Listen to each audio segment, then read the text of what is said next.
ঈদুল আজহা ইসলাম ধর্মাবলম্বী লোকগুলো নিয়ে নামাজ আদায় করে আছে, আপনি আদায় করেন কী করবেন? আসসালামু আলাইকুম। আমার ইসলাম দরদি ভাই সকলে একেলগে আহি আমার ঈদের নামাজ আদায় করিলে আৰু আমার ধর্ম অনুষ্ঠানে যে আমার পরম্পরা নীতি অনুসারে আমার ঈদের নামাজ আদায় হয়ে গেল। এতিয়া বাকি কুরবানির যে কাজ আছে সেইটো নীতি অনুসারে কামটো আগত কৰিব।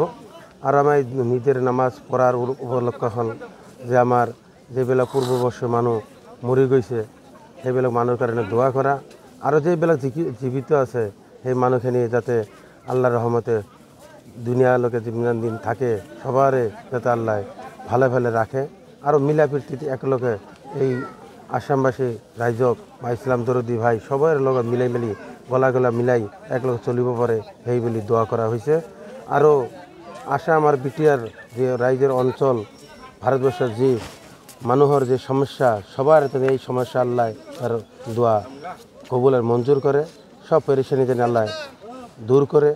সব এই ইসলাম আমার ঈদুল আজহার নিয়ম অনুসারে আমার যে আলেম ওলামারা দোয়া করিছে সেই আল্লাহর কাছে দোয়া মাগিছে, আল্লাহ যাতে দোয়া কবুল করে সেই আকারে আমি এই ঈদের নামাজ আদায় করেছি।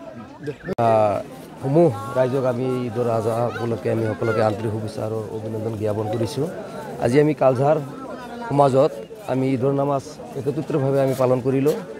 আমি কমচে কম ১,০০০ পৰা ২,০০০ মানুহ একেলগে আমি ঈদৰ নামাজ ইয়াতে আমি আদায় কৰিলোঁ।